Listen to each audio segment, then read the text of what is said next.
Tentang berita yang muncul di media nasional, yaitu Kiai Marzuki Mustamar ditolak ceramah di Surabaya, ratusan banser siaga. Jadi saya bacakan dulu bahwa DPW FPI Kota Surabaya menolak kehadiran Kiai Haji Marzuki Mustamar sebagai penceramah peringatan Maulid Nabi Muhammad SAW di Masjid Al-Huda, Tenggumung, Surabaya. Ratusan banser atau barisan serbaguna kini berjaga siaga di lokasi. Romo Yai Marzuki, boleh konfirmasi tentang berita ini sejauh mana kebenarannya? Monggo.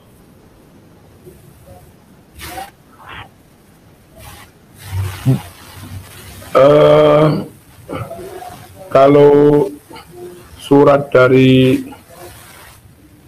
Front Persaudaraan Islam Surabaya yang beredar menolak kehadiran saya memang ada, tapi kertas fisiknya kami juga belum melihat, dan informasi dari aparat memang juga ada. Tadi malam pas kami pengajian, aparat juga pada datang dalam jumlah nggak kayak biasanya. Kemudian dampak dari penolakan itu, bansernya yang hadir juga banyak, lalu pagar Nusa juga banyak, kemudian teman-teman PWI Perjuangan Wali Songo Indonesia juga banyak, lalu LS juga banyak. Nah, cuma fisiknya surat penolakan itu sendiri kami nggak melihat. Benar apa enggaknya, wallahu alam. Cuma kesimpulan saya kalau melihat kayak begitu, lalu aparat juga bilang itu penolakan itu memang benar-benar ada.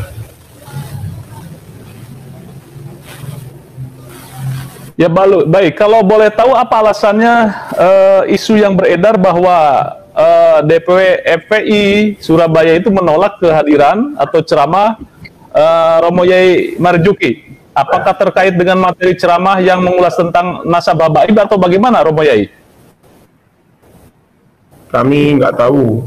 Mereka hanya beralasan Surabaya yang sudah kondusif, yang sudah tenang, damai, jangan diusik, intinya begitu. Kayaknya kehadiran saya itu khawatir merusak perdamaian, seakan-akan kayak begitu.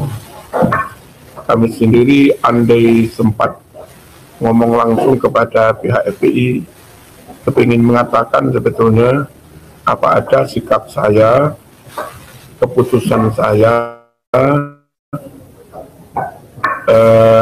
ceramah saya yang menimbulkan perpecahan, yang menimbulkan permusuhan. Apa saya pernah mengajak orang bermusuhan? Apa saya pernah mengkafirkan orang lain? Apa saya pernah menyesatkan orang lain? Apa saya pernah mengajak jamaah mengasah golok? Apa saya pernah mengajak jamaah mempersiapkan senjata? Seingat saya nggak pernah. Kalau terlalu khawatir dengan kehadiran saya, khawatir menimbulkan kekisruan, nah yang gampang kisruh, yang sensitif itu pihak saya kah atau pihak yang lain? Kami ingin bertanya seperti itu sebetulnya, andai bisa bertemu ya. Setahu saya yang ngajak orang lain ngasah golok bukan saya, yang mengkafirkan kelompok lain bukan saya, yang mentauhidkan Pancasila bukan saya, yang mengatakan Pancasila ada di pantat Bung Karno bukan saya, yang mengatakan istananya istana iblis, lalu presidennya goblok, Polri-nya Dajjal. Yang mengatakan itu seingat saya bukan saya. Yang mengatakan Gus Dur buta mata, buta hati juga bukan saya. Nah, lalu kalau ceramah atau kehadiran penceramah dikhawatirkan menimbulkan kekisruhan perpecahan, yang dikhawatirkan timbul perpecahan itu yang penceramah kayak begitu atau penceramah yang enggak seperti itu. Kami juga enggak ngerti ya, karena enggak sempat ketemu ya. Baik, Romo Yai, apakah kemudian pengajian yang kemarin berjalan secara lancar ketika Banser turun, Pagar Nusa turun, dan Pak Yai tetap bisa berceramah, atau bagaimana, Romo Yai? Kami ceramah dengan tenang, dengan damai, aman, lancar. Materi tersampaikan, terserap dengan baik. Kemudian teman-teman sahabat Banser juga dari Laskar Sabilillah, dari Pagar Nusa, dan aparat kepolisian juga sigap. Bagaimana sejak kami turun dari panggung sampai masuk mobil, lalu kanan kiri mobil, depan belakang dipenuhi teman-teman tim pengamanan sampai keluar jauh, itu luar biasa. Kami sampaikan luar biasa teman-teman Banser, Pagar Nusa, Laskar Sabilillah, PWI, ada juga PSHT, ada juga dari Bonek. Kami sampaikan terima kasih. Mereka seakan benar-benar terlatih dan profesional melakukan pengamanan dalam situasi-situasi tertentu. Luar biasa. Hanya memang rupa-rupanya ada kesepakatan dari pihak pihak mereka mungkin dengan pihak takmir atau panitia yang dimediasi aparat kepolisian, hadir boleh tapi jangan bahas nasab. Ketika acara makan-makan sebelum naik panggung, kami juga dipesan oleh aparat kepolisian, juga oleh panitia, oleh ketakmiran, supaya nggak bahas nasab. Ya kami juga nggak bahas.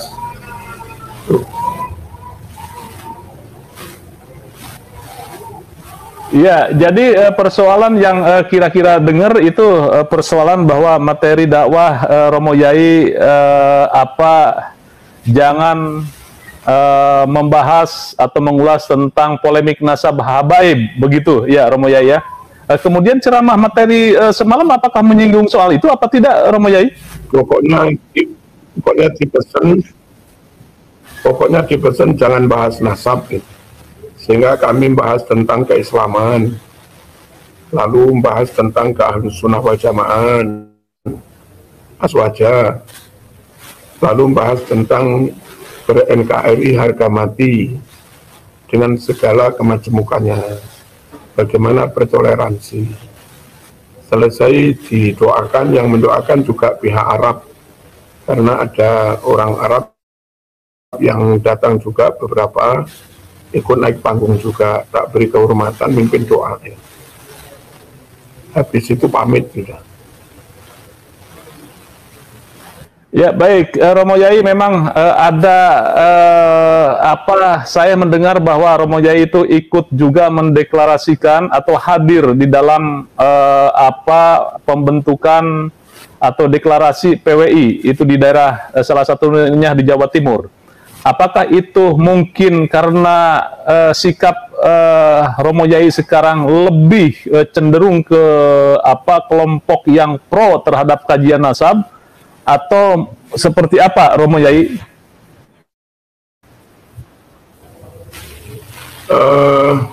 Acara Pasuruan itu acara di Gus Suadi Abu Ammar. sejak bertahun-tahun acara maulid di situ memang hampir rutin saya yang ngaji. Diundang ke sana juga dalam rangka menghadiri pengajian maulid.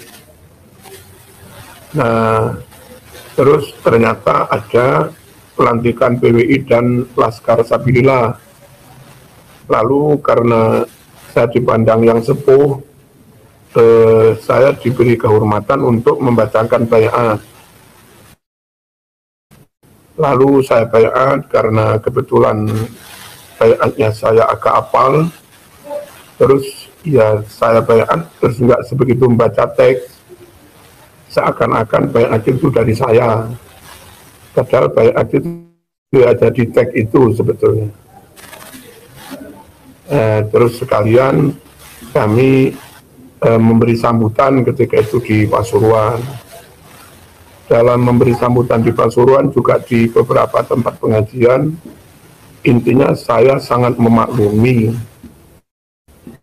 kalau nasab itu dikaji secara saksama, secara tulus, bening, bersih, lurus niatnya, padang hatinya, objektif, transparan, untuk memberi kepastian status habaib atau yang lain-lain itu memang keturunan Nabi apa bukan. Nah, kajian itu menurut kami sangat diperlukan. Perkara nanti hasilnya apa itu nanti. Jadi saya konteksnya bukan masalah mengisbat atau menafikan, tapi bahwa nasab itu dikaji penting. Jangankan nasab orang mengintisab kepada Nabi, nasabnya Mas Yusuf Mares itu juga perlu dikaji, karena itu nanti terkait dengan hak waris, terkait dengan masalah mahrum, terkait dengan silaturahim kekerabatan dan segala macamnya. Jadi kajian nasab itu penting. Lalu kenapa khusus nasab Rasulullah itu perlu dikaji? Saya sampaikan di banyak tempat bahwa pegangan umat Islam supaya selamat itu 3. Taraktu fikum amrain lan tadillu ma in tamassaktum bihima, kitaballah wa sunnata rasulih. Riwayat lain, kitaballah wa itrati. Aku tinggalkan buat kalian semua supaya selamat 2 pusaka. Jika kalian pegangi 2 pusaka itu, selamatlah kau. Jika tidak, celakalah kau. Apa? Al-Quran dan Sunnah. Tapi hadis lain, Al-Quran dan keluargaku. Berarti yang harus kita jaga Quran, Sunnah, dan keluarga Nabi. Quran sebagai pegangan utama, clear dari dulu. Sampai sekarang nggak ada perbedaan tentang Quran. Mau NU, Muhammadiyah, apapun beda paham, tapi sepakat Qurannya sama. Lalu sejak zaman Imam Bukhari dan yang lain-lain, upaya mengeklirkan hadis juga selesai. Dari 100.000 hadis lebih dilakukan filterisasi, dilakukan kajian, tracking, pelacakan, penelusuran, penelitian, al-jarh wa ta'dil oleh Imam Bukhari, Imam Muslim, dan yang lain-lain. Lalu diputuskan ini yang sahih tersambung, terkonfirmasi, ini yang tidak sahih putus, semuanya sudah selesai. Dari 100.000 hadis lebih di Bukhari tinggal 4.000-an. Dari 100.000 lebih di Muslim tinggal 4.000-an. Dan nggak apa-apa membuang banyak, tapi jadi clear, jadi bersih, dan benar-benar menjadi pegangan bagi umat Islam supaya selamat.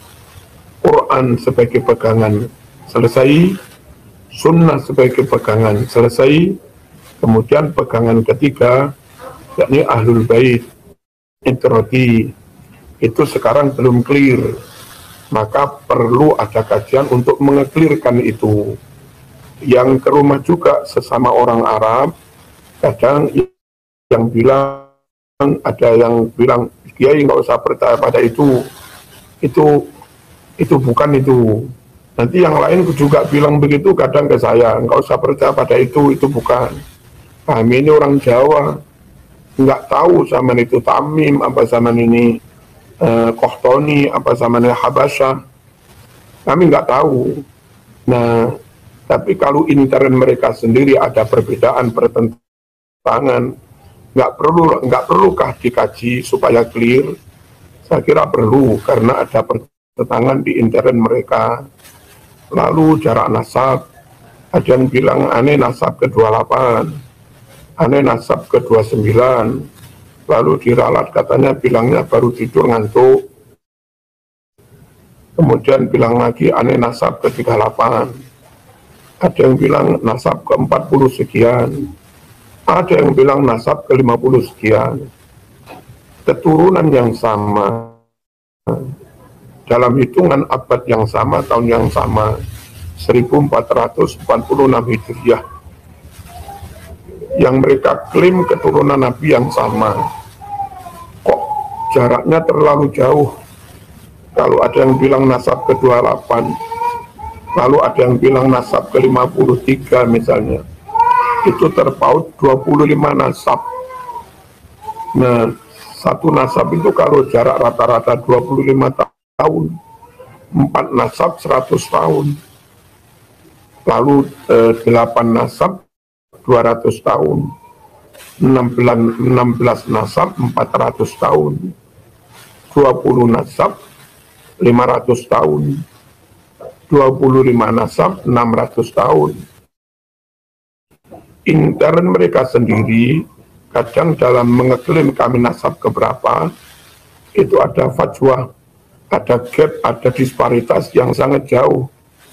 Tidak perlukah kita juga melakukan klarifikasi, pelacakan untuk memastikan di antara pendapat mereka yang beda itu mana yang benar. Menurut kami kajian itu penting karena di intern mereka juga ada perbedaan pendapat.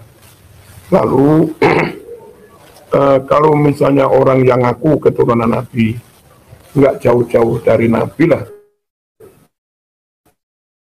itu kita bisa memaklumi. Misalnya kayak Said Maliki, Nabi ganteng, Said Maliki juga ganteng, oke.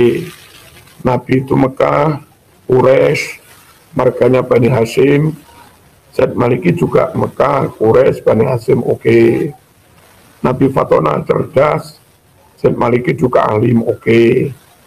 Ya disebut jambangnya lebar, Said Maliki jambangnya juga lebar, oke. Lalu disebut akhlak Nabi sangat bagus, sabar, mulia, santun, jembar dodo, Said Maliki juga seperti itu, oke. Lalu Nabi itu sidik amanah, berkomitmen nggak akan pernah bohong, nggak akan pernah khianat, Said Maliki juga oke. Nah, kalau yang dikatakan keturunan Rasul itu orang semacam Said Maliki, sukunya sama, bangsanya sama, karakternya nggak beda-beda, komitmen dakwahnya oke, akhlaknya oke, itu kita gampang lah percaya itu.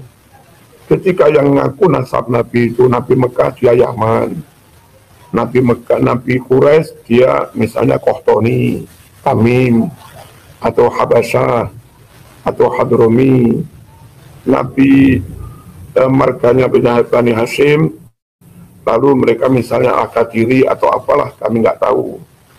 Karakter sukunya beda, lalu marganya beda, posturnya beda, warna kulitnya agak beda, karakternya beda, komitmen tentang kejujuran, kealiman juga beda.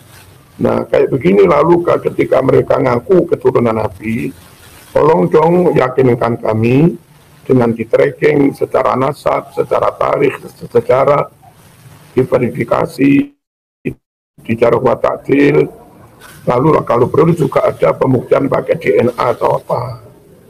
Saya kira ada banyak hal yang membuat kami berkesimpulan perlu dikaji. Lalu bedanya data pustaka. Ada kitab nasab yang bilang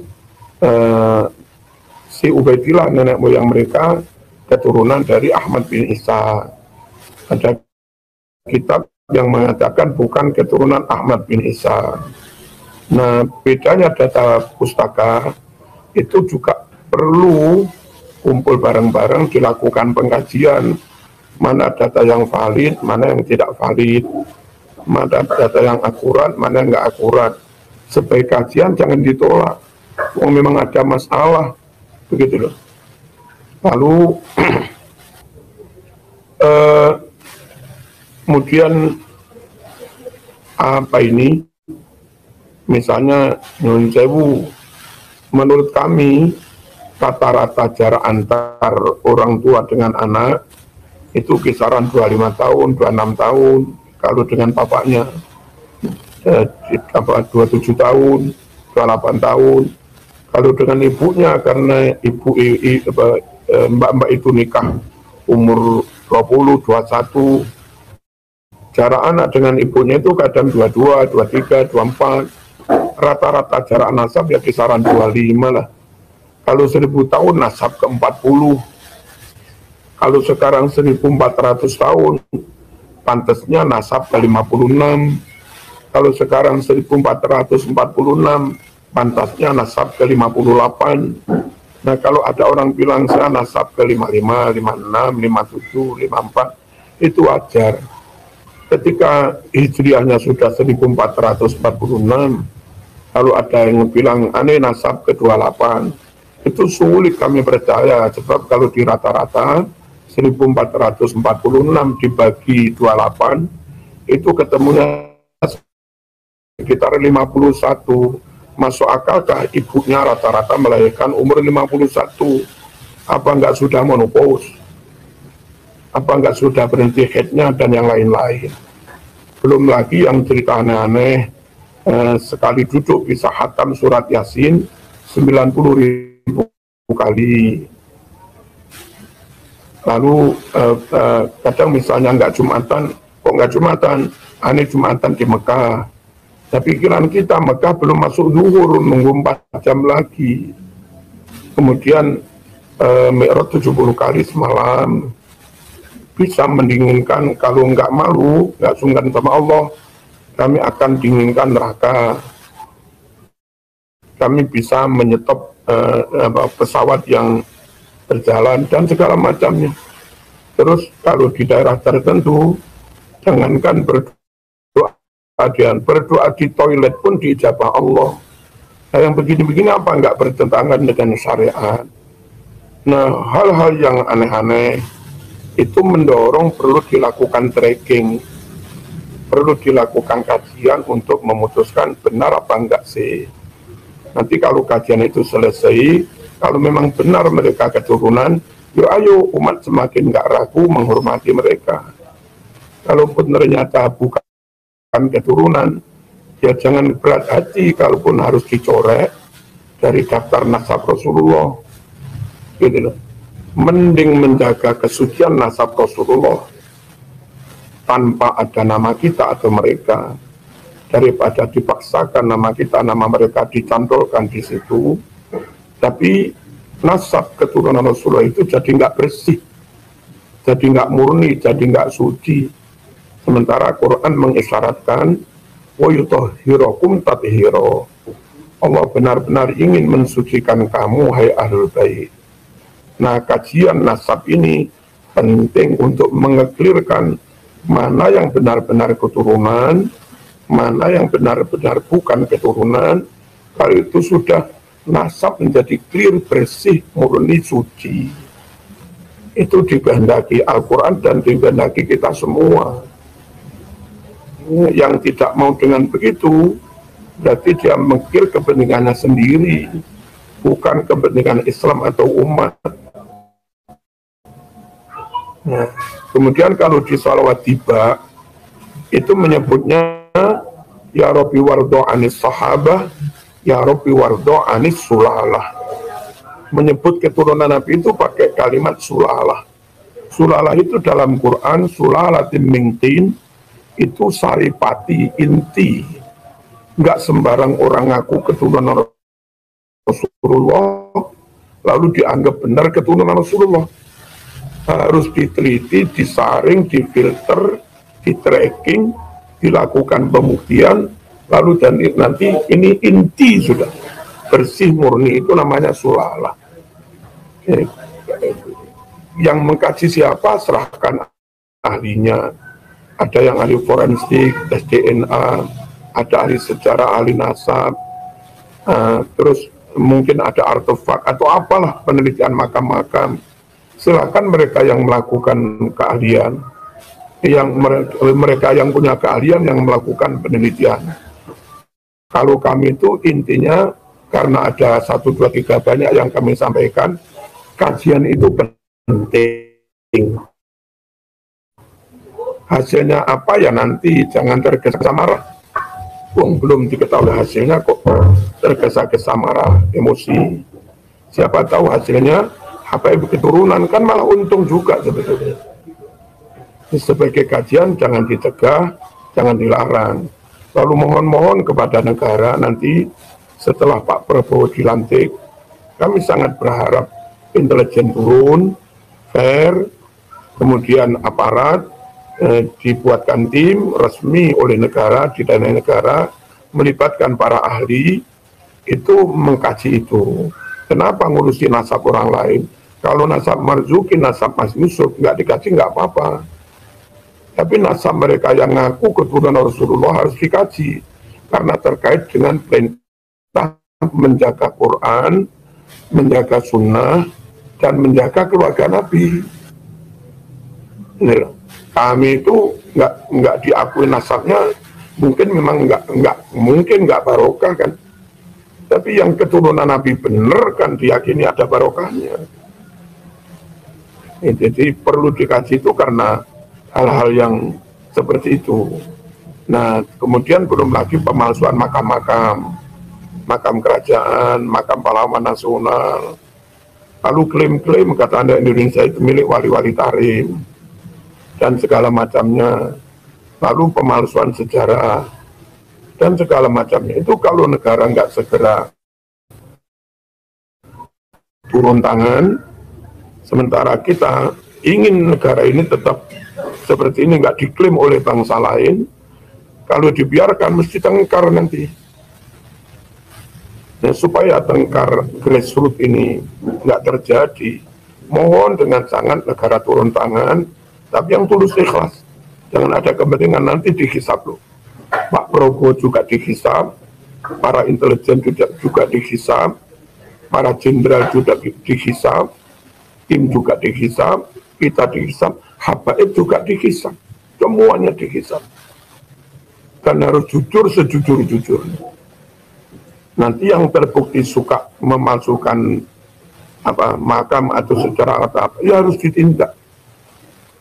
Sampaikan ke publik, fulan-fulan suka bohong.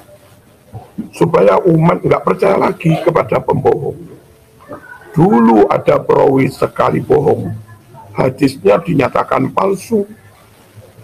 Nah, ini kalau terbukti berkali-kali bohong, masuk nggak diumumkan bahwa dia pembohong, supaya umat menghindari, lalu nggak usah memakai, nggak usah percaya kepada dawuhnya. Kalau itu nggak dilakukan, terjadi penyesatan. Orang pembohong dipercaya.